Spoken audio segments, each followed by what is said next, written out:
The big alien ship appeared above Earth on a normal Tuesday morning. No one saw it coming. People all over the world looked up at the sky and felt afraid.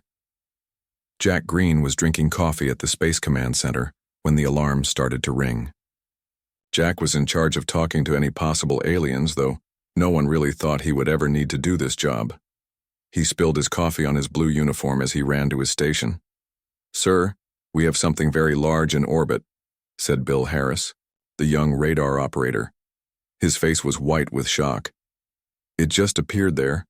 No approach detected. Jack looked at the screen. The object was huge, bigger than anything humans had ever built.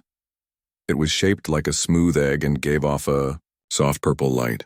"Any signals?" Jack asked, trying to keep his voice steady. "Yes, sir, coming in now." A voice filled the room. It spoke perfect English with a strange musical tone.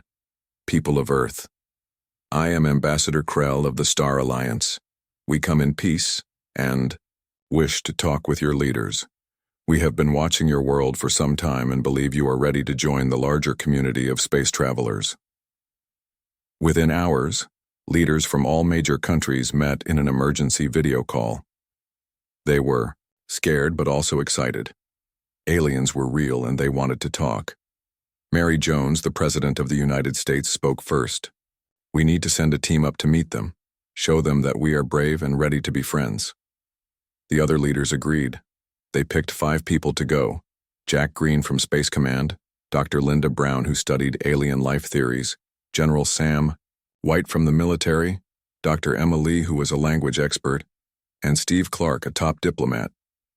"You will represent all of Earth," President Jones told the team. "Be careful but friendly. Find out what they want." The team had only 6 hours to get ready. They met at the main space center in Florida, where the aliens had said they would send down a small ship to pick them up. "I never thought I would actually meet aliens," Linda said as they waited. She had spent her whole life believing aliens existed, but many people had laughed at her work.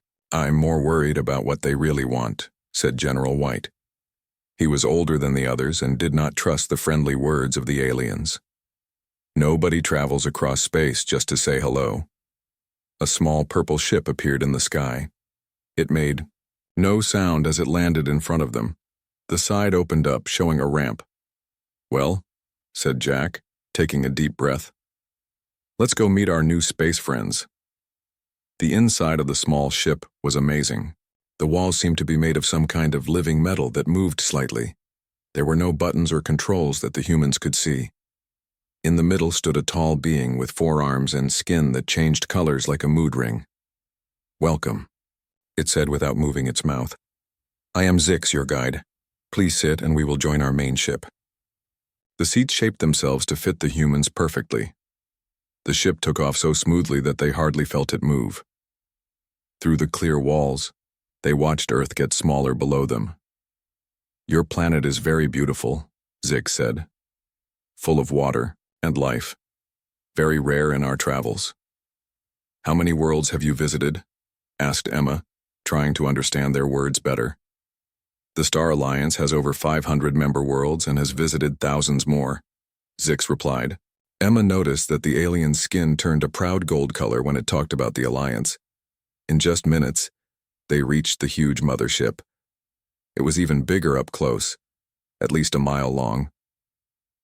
The small ship passed through an opening and landed in a vast room filled with other small ships and strange alien beings of many shapes and sizes. "This is one of our smaller ships," Zix said as they walked down the ramp. The humans tried not to stare at the other aliens. Some had many eyes, some floated instead of walking. Some were small like children, while others were as big as elephants. Ambassador Krell met them in what seemed to be a meeting room. He was taller than Zix, with skin that glowed softly blue. His 4 arms were decorated with shining metal bands. "Humans of Earth," he said, "we are pleased to welcome you to the Star Alliance ship Light of Discovery. For many years we have watched your planet, waiting for you to reach a point where meeting us would not harm your development. Why have you decided to contact us now?" asked Steve, the diplomat. Krell's skin rippled with colors. "Your species has reached a critical point. You have the ability to destroy yourselves or to join the stars. We prefer the second option. The ambassador led them on a tour of the ship. They saw rooms full of plants from 100 worlds. They saw machines that could make anything from pure energy. They saw medical areas where wounds healed in seconds. This technology is amazing, Linda said, looking at a small device that could clean all the pollution from a lake in one day. Basic tools, said Krell with a color change that the humans would later learn meant something like a laugh. Your world will have access to these and much more when you join the Alliance. The tour ended at what was clearly a control room. Giant screens showed stars and planets. Aliens worked at stations that responded to their thoughts. And this is our defense system, Krell said, showing them a hologram of a small ship shooting a beam that cut through what looked like an asteroid. We maintain peace throughout our territory. General White studied the weapons with a professional eye. Impressive. Are there threats out there we should know about? The universe is not always kind, Krell said, his color darkening. Some species believe in taking rather than sharing. But do not worry. Once you join the Alliance, you will be under our protection. Something in the way he said it made Jack feel uncomfortable. There was a tone there, like when an adult promises to protect a small child. And what does Earth need to do to join this alliance? Jack asked. Simply agree to our leadership in all space matters, Krell said. We will guide your development, provide technology, and ensure your safety. In return, we ask only for some of your unique resources and your agreement to follow Alliance rules. The humans exchanged looks. It sounded good, but also like they would have little say in their own future. We would need to discuss this with our world leaders, Steve said carefully. Of course, Krell replied. But first, let us show you more of what the Alliance can offer. Tomorrow we will demonstrate our full fleet. Then you will truly understand the benefits of our protection. As they were shown to their sleeping quarters, Jack pulled General White aside. Did you notice how they keep talking about protection and guidance? He whispered. The general nodded. They see us as children, primitives who need their help. Maybe we should show them that humans aren't as helpless as they think, Jack suggested. Exactly what I was thinking. The general smiled. I'll make a call down to Earth. It's time our new friends saw what humans can do when we need to. The next morning, the human team woke up in their rooms on the alien ship. The beds had shaped themselves to fit their bodies perfectly. The air smelled like fresh mountain air from Earth. Jack looked out of his window at the stars. He had sent a secret message to Earth last night, using a small device that General White had brought with them. Now they had to wait and see if their plan would work. Zix came to take them to breakfast. The food looked strange but tasted like the best meals they had ever had. It adapts to what you like, Zix explained, as Linda enjoyed something that tasted like perfect pancakes but looked like blue cubes. After they ate, Ambassador Krell met them in a large room with a huge window looking out into space. Today we will show you our fleet, he said, his skin glowing with pride. The Star Alliance has the largest and most powerful ships in this part of the galaxy. The view outside changed as their ship moved. Soon they could see hundreds of ships appearing from behind Earth's moon. They were all shapes and sizes. Some were as big as cities. Others were small and fast-looking. All had the same purple glow as the main ship. This is just one small part of our fleet, Krell said. We have thousands more ships spread across the galaxy. General White kept his face calm, but inside he was worried. Earth had nothing that could match even one of these ships. Very impressive, Steve said. But what do you use such a large fleet for? You said you came in peace. Krell's color changed to a deep blue. Peace must sometimes be encouraged. Not all species understand the benefits of joining the Alliance at first. Emma, who was good at understanding language, caught the hidden meaning. You force planets to join you? Force is a strong word, Krell said. We prefer guide or direct. Young species like yours need help making the right choices. The humans felt uncomfortable. This didn't sound like a friendly offer anymore. Let us show you our main battle cruiser, Krell said, changing the subject. A large ship moved closer. It was shaped like a pointed star and covered in what looked like weapons. The Starhammer can destroy a small moon, Krell explained. We have never needed to use its full power, of course. Most planets agree to join us once they see it. As they watched, smaller ships flew around the Starhammer in a show of skill. Beams of light shot between them in a mock battle. Our pilots trained for years, Krell said. No other fleet can match our skill or technology. General White nodded, politely but said nothing. Jack could see he was thinking hard. Now, Krell continued, let us discuss what Earth will provide to the Alliance. Your planet has many resources we find valuable. Such as, asked Linda, water is rare in our part of the galaxy, and your planet has unusual metals in its core that we need for our ships. We would only take a small amount each year. Jack stepped forward. Ambassador, we appreciate your offer of protection, but before we can agree to anything, we should return to Earth and talk with our leaders. Krell's skin flickered with colors that didn't look happy. Of course, but there is more to see. Perhaps after the full tour you will be convinced. Jack looked at General White, who gave a small nod. Actually, Jack said, we would like to invite you to visit Earth tomorrow, to meet our leaders and see our world. Krell seemed surprised. That was not in our plan. We usually complete negotiations here. On Earth, it's polite to talk about important things on each other's home ground, Steve explained. We would be honored to show you our planet, just as you have shown us your ship. After some discussion among the aliens, Krell agreed. Very well. I will bring a small team to your planet tomorrow. That night, the human team met in Jack's room. They spoke in whispers, worried that the aliens might be listening. They're not here to be friends, Emma said. They want to take over our planet and take what they want. They think we're weak, General White added. They expect us to be so, impressed by their ships that will just give up without a fight. But we are weak compared to them, Linda pointed out. You saw those ships. We don't have anything like that. Jack smiled. Maybe not exactly like that, but humans have a few surprises. I got a message back from Earth. Everything is ready for tomorrow. Will it be enough? Steve asked. We can't fight those ships. We don't need to fight them, Jack said. We just need to change how they see us. Right now they think we're helpless, children. We need to show them we're adults who deserve respect. The next morning, a small alien ship carried the human team and Ambassador Krell's group down to Earth. The aliens had chosen to land in Washington, D.C., where world leaders were waiting to meet them. As they flew down through the clouds, Krell looked out at the blue oceans and green lands of Earth. Your planet is quite beautiful. The Alliance will take good care of it. Jack didn't like how that sounded. It was like Krell was already thinking of Earth as something the aliens owned. The ship was about to land at the agreed spot near the White House when General White spoke up. Ambassador, there's been a small change of plans. We'd like to show you something first. Krell looked confused. What do you mean? Just a small detour, Jack explained. Please tell your pilot to follow the coordinates we're sending. The alien ship changed direction and headed east. Soon they were flying over water.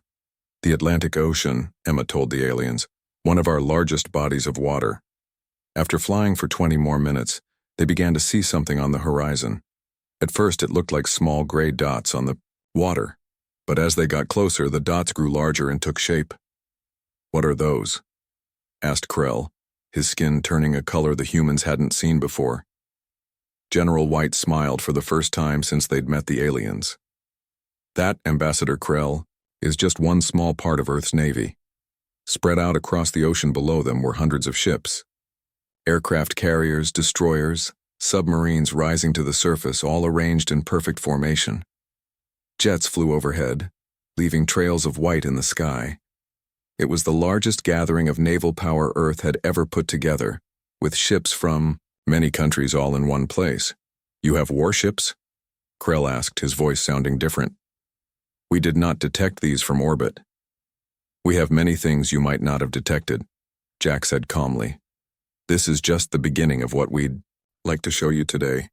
The alien ship hovered over the massive human fleet. Ambassador Krell and his team stared at the ships below.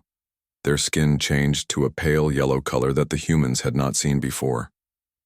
"Is something wrong, Ambassador?" Jack asked with a small smile. "We did not know your species had developed such large ocean vessels," Krell said slowly. General White nodded. "This is the combined fleet of Earth's nations.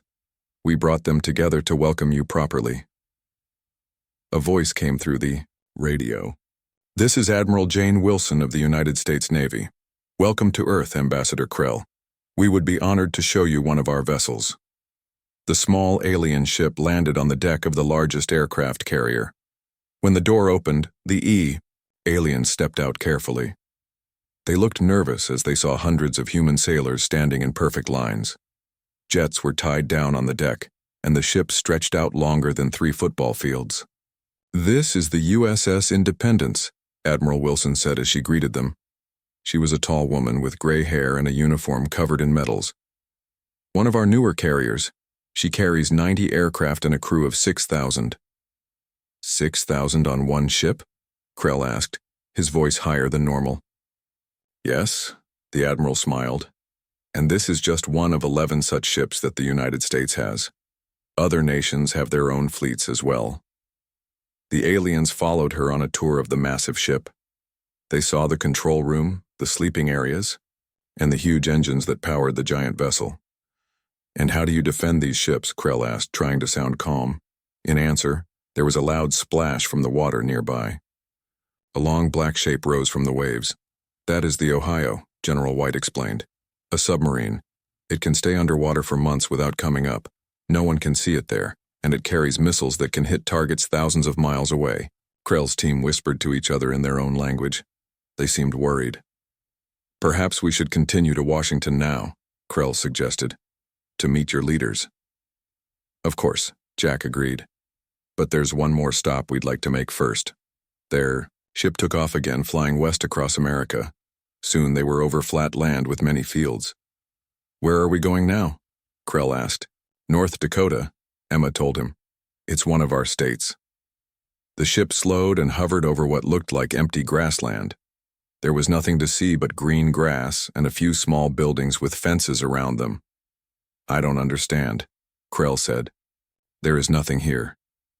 General White pointed down. "Actually, Ambassador, there's quite a lot here. This is one of our missile fields. Under the ground are hundreds of nuclear missiles ready to launch if we are ever attacked." "Nuclear weapons?" Krell's skin turned almost white. "But we did not detect these either." "We've become very good at hiding things," Jack explained. "Humans have been preparing for possible threats for a long time." The ship continued to Washington. As they flew, Krell was quiet. He kept looking at a small device in one of his hands. They landed on the White House lawn where the president and leaders from other countries were waiting. There were flags from many nations and a band playing music. President Mary Jones stepped forward to greet the aliens. "Ambassador Krell, on behalf of the people of Earth, welcome to our home." Krell bowed slightly. "Thank you, President. Your planet is full of surprises." They went inside for a meeting. The aliens sat on one side of a long table, with the human leaders on the other side. "We understand you have offered Earth membership in your Star Alliance," the President began. "We are interested in learning more about what this would mean for our world." Krell's skin had changed again, now a more respectful blue color. "Yes, the Alliance offers protection, technology, and trade to all member worlds." "And what would the Alliance expect from Earth in return?"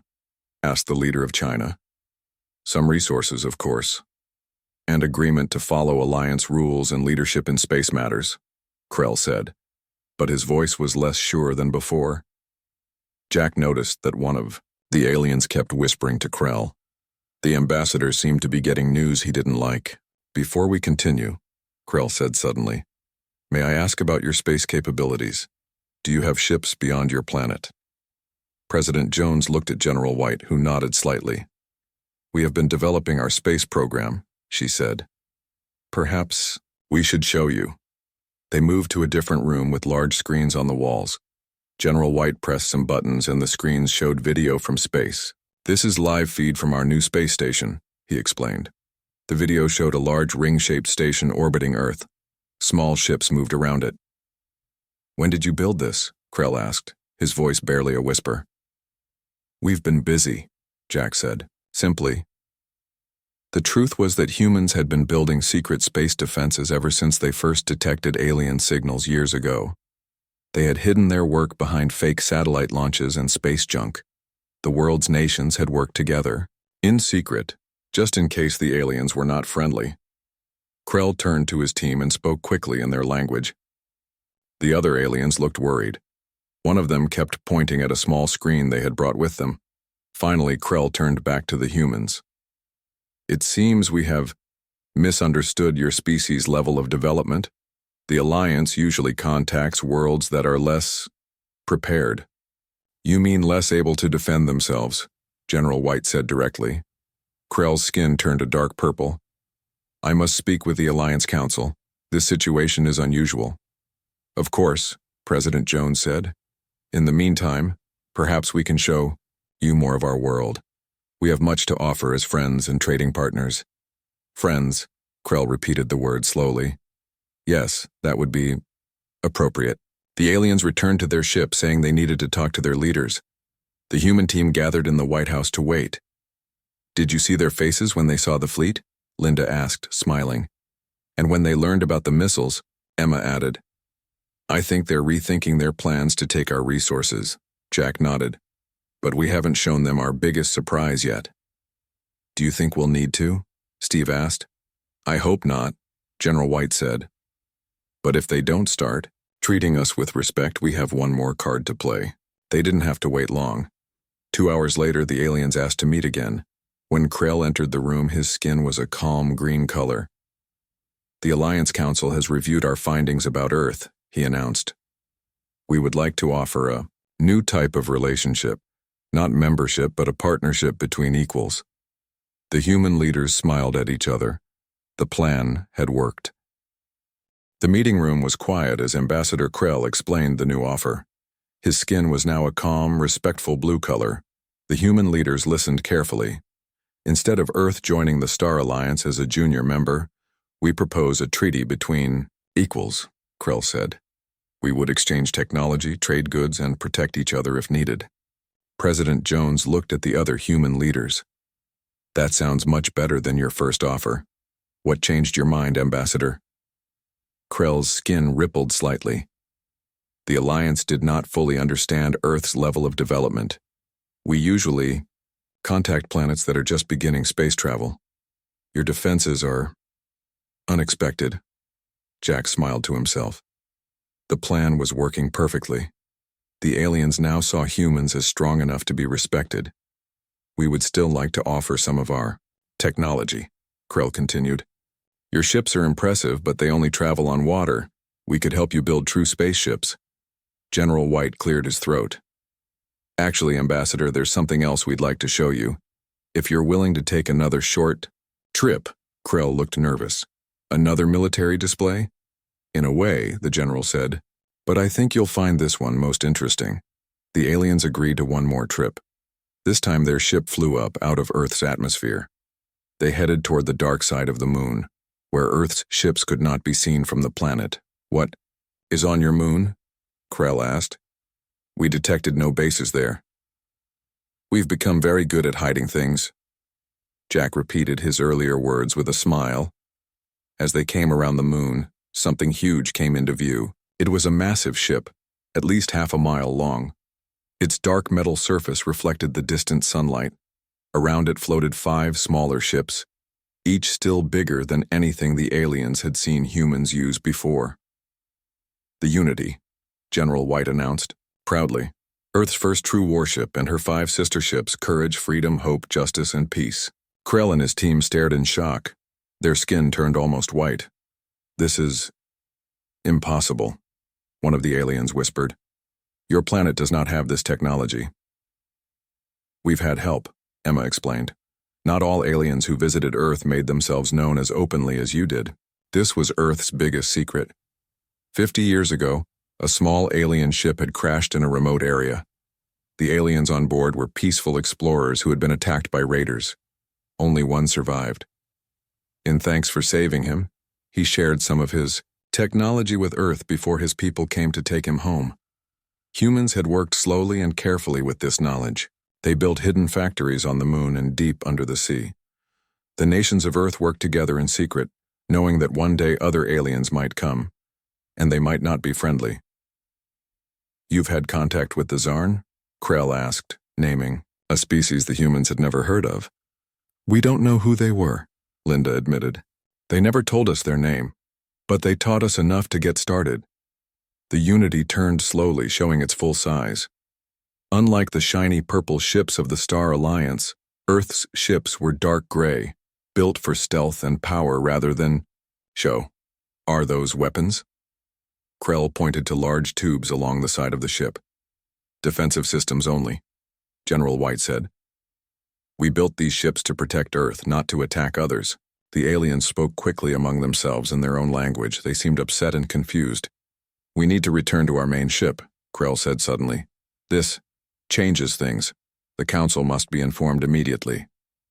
The small ship raced back to Earth, where the aliens quickly left to return to their fleet. The human team met again in the White House. "Do you think we scared them too much?" Linda asked, looking worried. "We showed them exactly what they needed to see," Jack said. "They came here thinking we were helpless children. Now they know we're adults who can defend ourselves." "But will they still want to be friends?" Emma wondered. "Or will they see us as a threat?" President Jones stood up. "That's what we'll find out. Real friendship can only happen between equals. If they're truly peaceful, they'll respect our strength and still want to work with us." They didn't have to wait long for an answer. Just 3 hours later, the aliens asked to meet again. This time, Ambassador Krell brought 3 new aliens with him. They wore more decorated clothes and seemed to be important leaders. "This is High Commander Vex of the Star Alliance Council," Krell introduced the tallest alien. "He has come to speak with you directly." Commander Vex stepped forward. His skin was a deep purple with gold patterns. "People of Earth, I must apologize for our approach to your world. We made serious mistakes in how we judged your civilization." The room was quiet as he continued. "The Star Alliance has existed for 10,000 years. In that time, we have contacted many worlds. Most were young species who needed our help and protection. We assumed Earth would be the same." "A reasonable assumption," President Jones said kindly. "Until you got to know us better." Vex's skin showed flashes of blue and gold.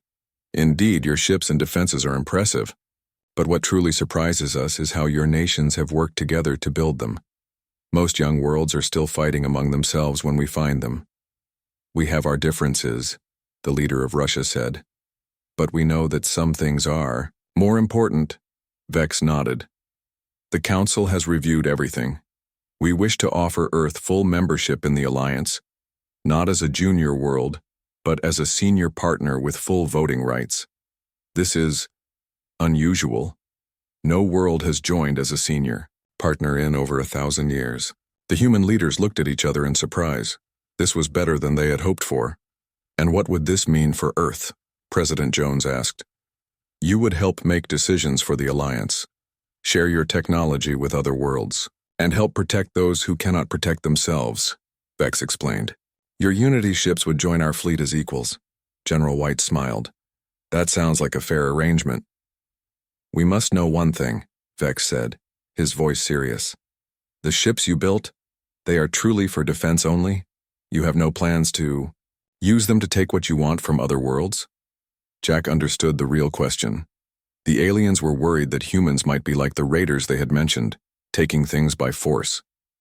"Earth wants friends, not conquests," Jack said firmly. "We built our ships because we had to be ready for anything. But we'd much rather use them to protect others than to fight." Vex's skin turned a bright, happy gold color. "Then I believe the Star Alliance and Earth will have a long and beneficial relationship." As the meeting continued into the night, plans were made for the future. Humans would visit Alliance worlds, Alliance scientists would come to Earth, and together, they would explore the stars.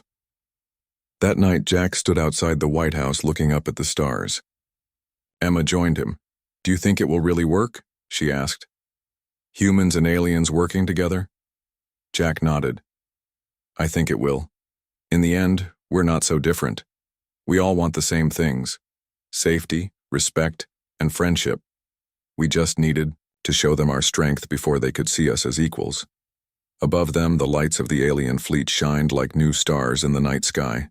But now, they seemed less threatening. They were the lights of new friends, new adventures, and a new future for Earth. 1 year had passed since the Star Alliance ships first appeared above Earth. The world had changed in ways no one could have imagined. Today was a special day. The Unity was leaving Earth's orbit for its first official mission as part of the Alliance fleet. Jack Green stood on the bridge of the massive ship looking out at the stars. He now wore the uniform of an Earth Space Force captain. "Captain Green, all systems are ready," said Bill Harris, who had been promoted to first officer. "The crew is at their stations." Jack nodded. "Thank you, Bill. Are our guests on board?"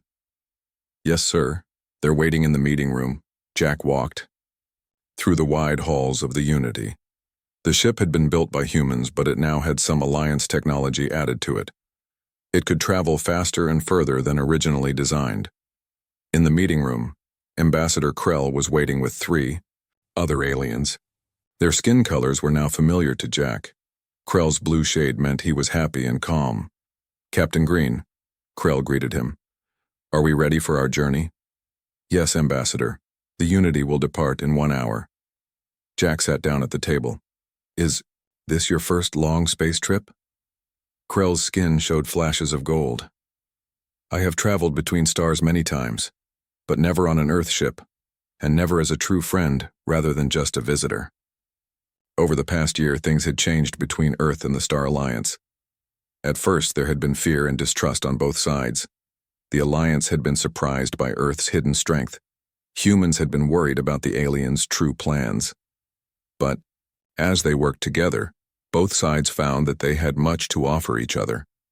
Alliance scientists helped humans improve their space technology. Earth's doctors shared medical knowledge that the aliens had never discovered.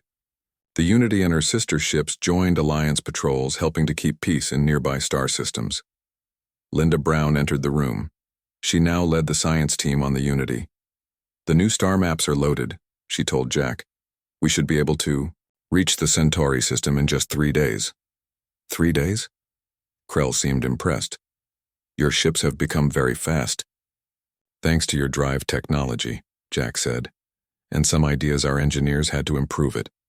That was the most surprising thing the aliens had discovered about humans: their ability to take new ideas and make them better. When the Alliance shared their jump drive design, human scientists studied it and found ways to make it use less power. When humans shared their medicine, Alliance doctors were amazed by how humans treated diseases. General White came in next. He was now the head of Earth's Space Defense Command. "The other ships are in position," he reported. "The hope and the courage will follow us. The freedom, justice, and peace will stay to protect Earth." This mission was important. The Unity was leading a group of ships to a planet that had asked to join the Alliance. It would be the first time that Earth ships helped welcome a new world to the galactic community. "Tell me about this planet again," Jack asked Krell. "Lumina is much like Earth, but with more oceans," Krell explained. "The people there have just built their first space station. They sent out signals asking for contact with other worlds." "Just like we did," Linda said with a smile. "Yes. But unlike with Earth, we are doing things properly this time." Krell's skin showed a touch of purple shame. "No showing off or looking down on them. We will treat them with respect from the start." "That's why the Council wanted Earth ships to come along," said one of the other aliens. "You know how it feels to be the new species meeting others for the first time." The ship's speaker system came on. "Captain, to the bridge.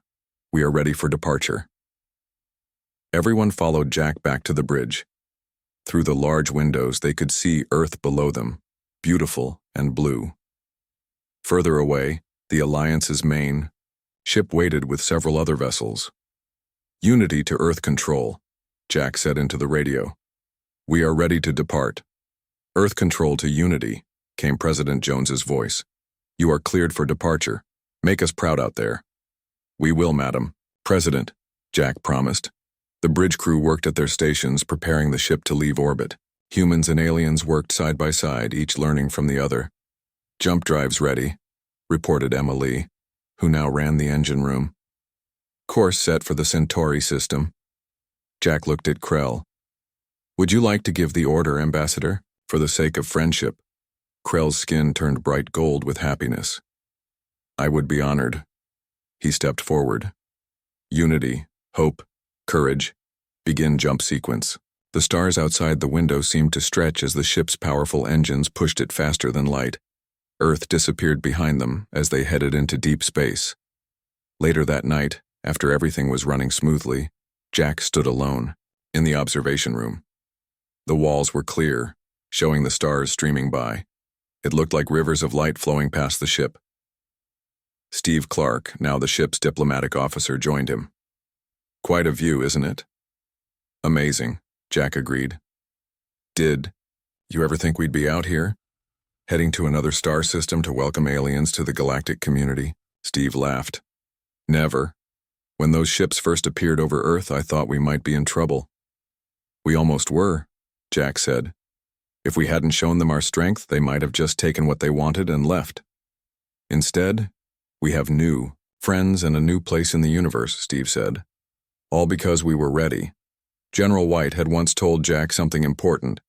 Peace comes from strength and respect, not from weakness and fear. Earth had shown its strength, earned the aliens' respect, and found true peace with the stars. On the other side of the ship, Linda and Emma were talking with some of the alien scientists. They were sharing stories about their home worlds and learning from each other. Your oceans are really made of water, one alien asked. On my world, they're made of something like your liquid methane. And you can breathe underwater? Emma asked another alien with surprise. This was the real victory. Not that Earth had scared the aliens with warships, but that the show of strength had led to true friendship between different worlds. As the Unity traveled between the stars, Jack thought about how far humans had come. From looking up at the stars and wondering, to traveling among them as equals with ancient alien civilizations. All because Earth had been ready when the moment came. The message had been clear. Humans were not helpless children to be guided, but strong adults ready to make their own way in the universe. And now they had friends to journey with them. Side by side, the stars stretched out before them, full of new worlds to discover and new friends to meet. The journey was just beginning.